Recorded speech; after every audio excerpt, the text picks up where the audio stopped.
खून की प्यास पार्ट 2।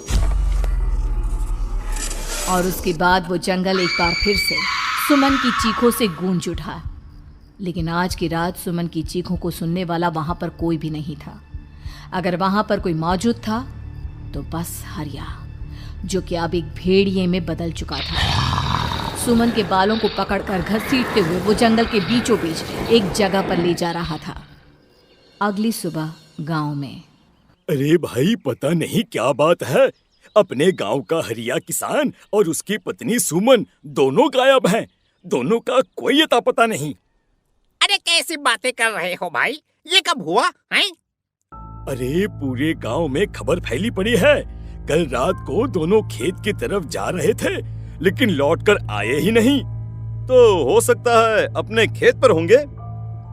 पूरा गांव ढूंढ कर आया है भाई। जानते हो क्या मिला वहां पर? क्या हुआ भाई? क्या मिला? बताओ हमें, क्या मिला? अरे हरिया की पत्नी सुमन के कपड़े पड़े हुए थे।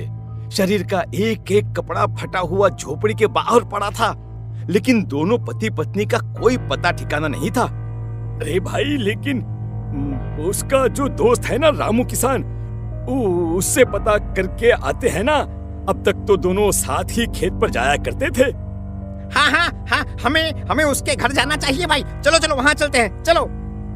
वो सारे लोग रामू के घर पर पहुंचते हैं। रामू अपने घर के बाहर बैठकर हुक्का पी रहा था। आज सारे के सारे लोग टोली बनाकर मेरे घर क्यों आ रहे हैं? क्या कोई मर गया क्या भाई? अरे कैसी बातें कर रहे हो? तुम्हारा सबसे अच्छा दोस्त हरिया और उसकी पत्नी गायब है और तुम यहाँ बैठकर हुक्का पिए जा रहे हो हैं? रामू ने अजीब सी नजरों से उन सब गांव वालों की तरफ देखा, जिसकी वजह से वो लोग एक बार के लिए डर गए। गायब है? अरे गायब नहीं है, मुक्ति मिल गई है। उन दोनों को मुक्ति मिली है। इस दुनिया में आकर हर इंसान पाप करता है और उसे उसके पापों के लिए मुक्ति मिलना बहुत जरूरी है। अरे ये कैसी बहकी बहकी बातें कर रहे हो भाई, हैं? और इसका चेहरा अजीब सा क्यों लग रहा है? लगता है दोस्त के मरने का गम बैठ गया है। पागल हो गया है शायद ये पागल। ये बात सुनते ही रामू चीख कर जोर से चिल्लाते हुए कहता है, पागल मैं नहीं हूँ, पागल तुम सब हो। और ये शैतानी जंगल अब तुम में से किसी को नहीं छोड़ने वाला, सबको खा जाएगा। याद रखना मेरी बात। शैतानी जंगल? कैसा शैतानी जंगल? लगता है रामू पागल हो चुका है। हमें यहाँ से चलना चाहिए भाई। चलो। तभी रामू की पत्नी बाहर आती है। नहीं, आप लोग इनकी बात का बुरा मत मानिए। 2 दिन पहले हरिया के साथ खेत पर गए थे। जब से वहाँ से आए हैं तब से ऐसी ही बातें कर रहे हैं। भगवान जाने ऐसा क्या देख लिया उन्होंने, खेत में कुछ भी बड़बड़ाते रहते हैं। लेकिन गांव के लोगों ने कमला की कोई बात नहीं सुनी और वो सब वहां से चले गए। रात अब धीरे धीरे ढलने लगी थी। तभी अचानक किसी ने धीमी सी आवाज में रामू को पुकारा। रामू, आ जाओ, मैं तुम्हारा इंतजार कर रहा हूँ। और सुनो, अपनी पत्नी को साथ लेकर आना, नहीं तो काम अधूरा रह जाएगा। ये आवाज सुनते ही रामू के चेहरे पर शैतानी मुस्कुराहट आ जाती है। वो धीमे कदमों से अपने घर के अंदर आता है। क्या हुआ? तबीयत ठीक है ना अब आपकी? मैं तुझे अपने साथ खेत पर ले जाने आया हूँ, चल। मैं तुम्हारे साथ कहीं नहीं जाने वाली। मुन्ना गहरी नींद में सो रहा है और उसे अकेला छोड़कर मैं तुम्हारे साथ खेत पर नहीं आ सकती। वैसे भी तुम्हारे उन खेतों में भगवान जाने कौन सा राक्षस घूम रहा है, मुझे तो डर लगता है। रामू गुस्से में दांत पीसता अपनी झोपड़ी से बाहर आ जाता है और कमला गहरी नींद में अपने बच्चे के साथ सो जाती है। तभी अचानक रात को रामू की झोपड़ी के ऊपर एक साया वही गाना गुनगुनाते हुए घूमने लगता है जो हरिया के मोबाइल में बजा करता था। मैं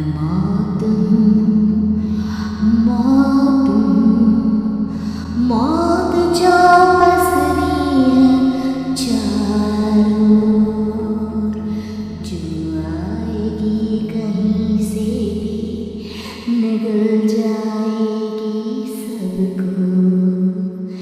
मैं मौत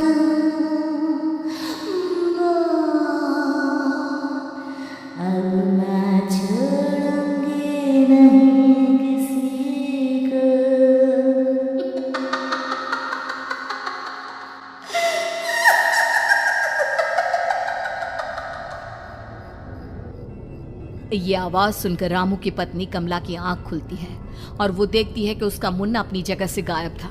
कमला चीखते हुए बाहर दौड़ कर आती है। वहां पर उसने देखा कि रामू ने अपने बच्चे को झोपड़ी के बाहर एक पेड़ से उल्टा लटकाया हुआ था और उसका बच्चा चीख चीख कर रो रहा था। वहीं दूसरी तरफ एक साया बच्चे के ठीक नीचे आग जलाकर उसके चारों तरफ हैवानों की तरफ नाच रहा था। छोड़ दो मेरे बच्चे को। अरे क्या कर रहे हो तुम? शर्म नहीं आती तुम्हें अपने ही बच्चे को इस तरह मौत के हवाले करते हुए? अपना बच्चा? किसने कहा ये मेरा बच्चा है? अरे ये तो उस रामू की औलाद है, इस गांव के किसान रामू की, और मेरी दुश्मनी इस गांव के हर इंसान के साथ है। क्या? कैसी बात कर रहे हो तुम? और ये औरत कौन है? ये मेरे बच्चे को खा जाएगी। तभी अचानक से उस साया ने एक बेहद खतरनाक दिखने वाली औरत का रूप ले लिया और उसकी आंखों से आग निकल रही थी। सही पहचाना तूने, मैं तेरे बच्चे को खा जाऊंगी। अगर तू अपनी इस हैवान पति रामू के साथ जंगल नहीं आई तो मैं तेरे बच्चे को खा जाऊंगी। लेकिन क्यों? आखिर क्या चाहती हो तुम मुझसे? मुझे जंगल क्यों ले जाना चाहती हो?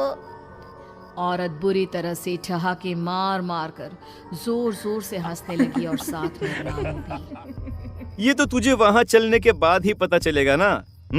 अगर तू नहीं आई तो थोड़ी देर में तेरा ये बच्चा आग में जलकर मर जाएगा। चल जल्दी। नहीं, मेरे बच्चे को छोड़ दो। तुम जहाँ कहोगे मैं तुम्हारे साथ चलने के लिए तैयार हूँ। और उसके बाद उस बच्चे को झोपड़ी में लिटाकर आगे आगे वो साया चल रहा था और उसके पीछे पीछे रामू अपनी पत्नी के बाल पकड़कर उसे घसीटते हुए जंगल की तरफ ले गया। जंगल में जाने के बाद, कितनी खूबसूरत हो तुम। आज की रात बस तुम और मैं एक दूसरे के साथ रहेंगे। मुझे तुमसे बहुत डर लग रहा है। तुम्हें क्या हो गया है? तुम तो बिल्कुल ठीक थे। वो होगा जो हमारे बीच होना चाहिए। तो आओ अपने आप को मेरे हवाले कर दो। कमला ने डर की वजह से अपनी दोनों आंखें कसकर बंद कर ली थी। रामू ने बुरी तरह से चीख कर कमला से कहा, आंखें खोलो अपनी और मेरी तरफ देखो। कमला ने जैसे ही अपनी आंखें खोली उसने देखा कि रामू एक खतरनाक खूनी हैवान में बदल चुका था। कौन हो तुम? जाने दो मुझे। क्या चाहते हो मुझसे? वही जो एक आदमी एक औरत से चाहता है। मैं तुम्हारा पति रामू नहीं, बल्कि इस जंगल का एक भेड़िया हूँ, और आज की रात तुम्हारे खून से अपनी प्यास बुझा जाऊं। और उसके बाद वो जंगल कमला की दर्दनाक चीखों से गूंज उठा। अगली सुबह कमला के कपड़े भी जंगल में उसी तरह पाए गए जैसे कि सुमन के पाए गए थे। इस घटना के बाद पूरे गांव में दहशत का माहौल था। अपने माँ बाप की मौत और गांव में हो रहे इस तरह की घटनाओं की खबर सुनकर किशन शहर से गांव लौट आया था। अपने माँ बाप की बेदर्द मौत की वजह से वो बहुत परेशान था। तभी अचानक उसे अपने घर में खाट के नीचे पड़ा हुआ वो मोबाइल फोन मिला जो उसने अपने पापा हरिया को गिफ्ट किया था। अरे कितने प्यार से पापा के लिए मोबाइल फोन लेकर आया था। इसे एक दिन भी काम में नहीं ले पाए। और आखिर कौन है जो गांव में इस तरह की हत्याएं कर रहा है? क्या है इन सब के पीछे? क्या है? मुझे पता करना ही होगा, वरना एक दिन पूरा का पूरा गांव खाली हो जाएगा। इस गांव में एक भी जिंदा इंसान नहीं बचेगा। गांव के लोगों की मदद करने के इरादे से किशन अपने गांव से दूर एक दूसरे गांव में बहुत बड़े तांत्रिक के पास मिलने के लिए गया। तांत्रिक बाबा, अब आप ही कुछ उपाय बता सकते हैं। भगवान जाने हमारे गांव को किसकी नजर लग गई है। नजर नहीं लगी है, किसी ने तुम्हारे गांव को बद्दुआ दी है। किसी सताई हुई आत्मा का प्रकोप है और अब वो पूरे गांव में किसी को नहीं छोड़ेगी जब तक उसकी आत्मा को शांति नहीं मिल जाती। अरे लेकिन ऐसा कौन है बाबा? किसकी आत्मा है और कैसे मिलेगी उसे शांति? मौत है, मौत कहीं से भी आएगी और सबको निगल जाएगी। इससे बचने का सिर्फ एक ही उपाय है, लेकिन उस उपाय को करना आसान नहीं होगा। जो भी उस उपाय को करने की कोशिश करेगा उसकी जान जा सकती है। भले ही मेरी जान चली जाए, लेकिन मैं अपने गांव के लोगों की जान बचाने की पूरी कोशिश करूंगा बाबा। तो ठीक है फिर, अगली अमावस की रात जैसा मैं कहता हूँ वैसा ही करना। अमावस की रात तांत्रिक के बताए अनुसार किशन अपने साथ केरोसिन लेकर जंगल की तरफ चल पड़ा। उसके हाथ में देवी के मंदिर का सिंदूर भी था। किशन जंगल के बीचों बीच पहुंचा। ये देखकर उसकी आंखें फटी की फटी रह गई। वहां एक उबलते पानी का तालाब था और कई लोगों की लाश लटक रही थी। किशन के माँ बाप की लाश भी वहीं थी। माँ, बापू, क्या हो गया? ये क्या हो गया? तभी वहां पर एक औरत और आदमी आते हैं। उन्हें देखकर किशन चौंक जाता है। गोपाल काका, आपकी तो 5 साल पहले मौत हो गई थी। और निर्मला काकी, आप? हाँ, मौत तो हो गई थी, लेकिन तुम ये नहीं जानते कि हमारी मौत कैसे हुई थी। क्या कहना चाहते हैं आप? कुछ नहीं, बस ये जान लो कि अब इस गांव में कोई जिंदा नहीं बचेगा। लेकिन क्यों काकी? क्योंकि 5 साल पहले इन गांव वालों ने मुझे डायन बताकर पत्थर मार मार के मार डाला। मेरी कोई गलती नहीं थी।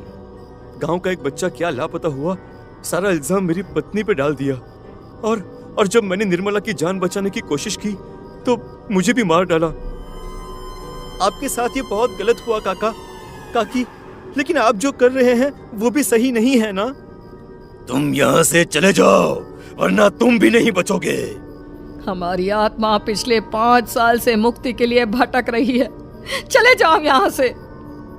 मौका देखकर किशन सिंदूर उन दोनों के ऊपर डाल देता है। उनका शरीर जलने लगता है और वो भयानक तरीके से चिल्लाने लगते हैं। अगले ही पल किशन उनके ऊपर केरोसिन डाल देता है और वो दोनों जल जाते हैं। किशन अपने माँ बाप और दूसरी लाशों का अंतिम संस्कार करवाता है और अपने घर लौट आता है। लेकिन वो अभी भी इस बात से अनजान है कि मोबाइल अभी भी बज रहा था। मैं मौत हूँ।